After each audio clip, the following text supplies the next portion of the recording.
मित्रांनो,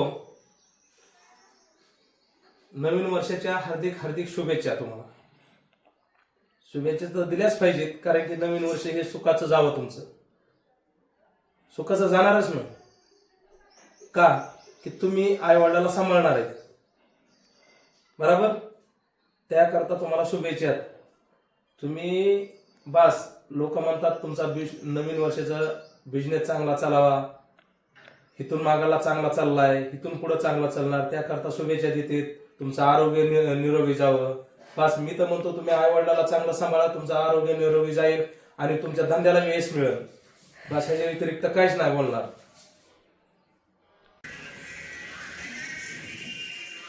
नमस्कार मित्रांनो, आज हे व्हिडिओ बनवण्याचं कारण म्हणजे माझे दोन म्हणजे थोडक्यात म्हणता येईल महादेव आणि पार्वती या दोघांच्या मनात मी बसलेलो आहे. तर इथंच सांगायचं मला तुम्हाला की खूप काय लोक म्हणतात, म्हणजे माझ्या वयाचे, बरं माझं वय 37च्या आसपास चालू आहे सध्याला, पण मला त्यांना एकच सांगायचंय, माझ्या वयाच्या जी मुलं आहेत त्या मुलांनी आई वडिलांबरोबर कसं वागलं पाहिजे ते सांगणार आहे व्हिडिओमध्ये मी. तर मला एवढंच सांगायचं आहे की खूप आई वडिलांना त्रास देते. कशामुळे देते?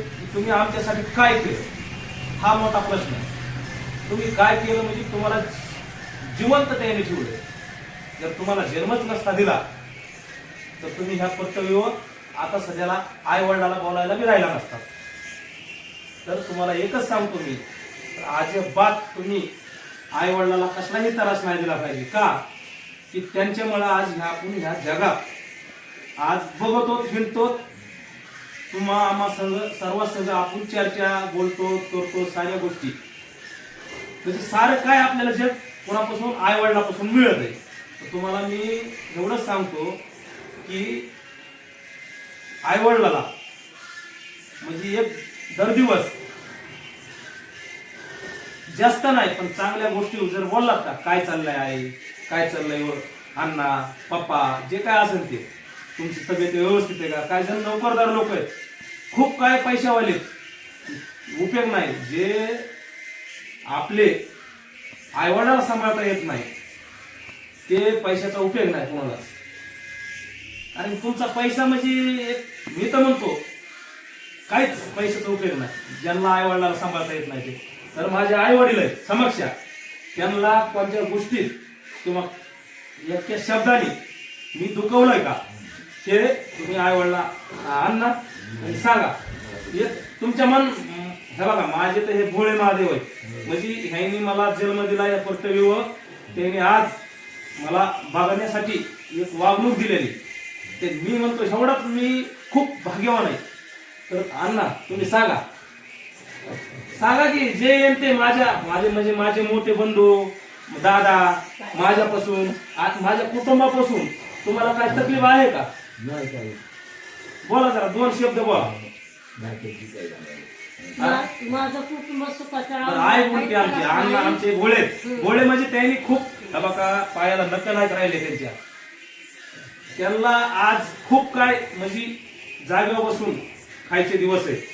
पण ती शेतात जायचं म्हणते, वावरात जायचं म्हणते, मला बसून खायचं नको.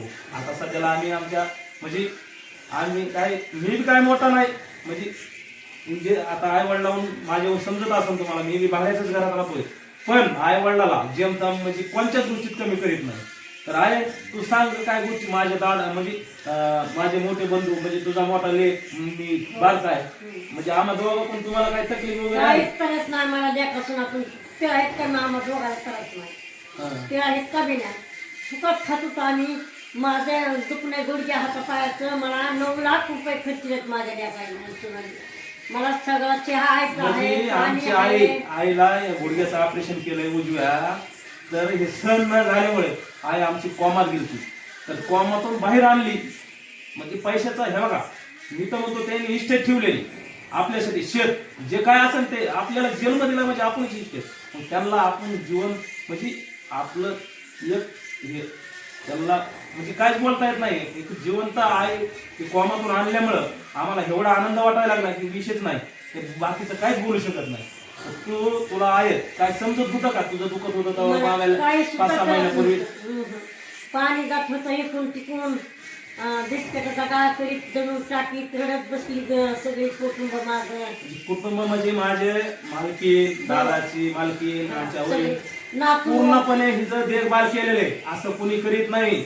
मी तर म्हणतो ना अहो, पैसा नसला तरी मी म्हणतो त्या पैशावाल्याला तर मी असं ते विचारितच नाही. कारण ते आई बाबाला सांभाळत नाही त्या गोष्टीमुळं.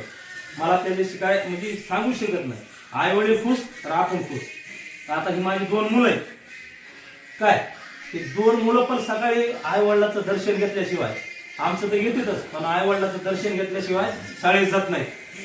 हा म्हणजे मला ह्या माझ्या वयाच्या पिढीला हे सांगायचंय. आता पुढे माझे मुलं आमच्यासाठी काय करतील किंवा नाही करतील तो पुढचा विषय. पण त्यांच्या समोर बाळा आईला अन्नाला काही तकलीफ आहे का आमच्यापासून? पवन तू हा मग आता तुम्हाला कसं वागणार तुम्ही पुढे सांगा.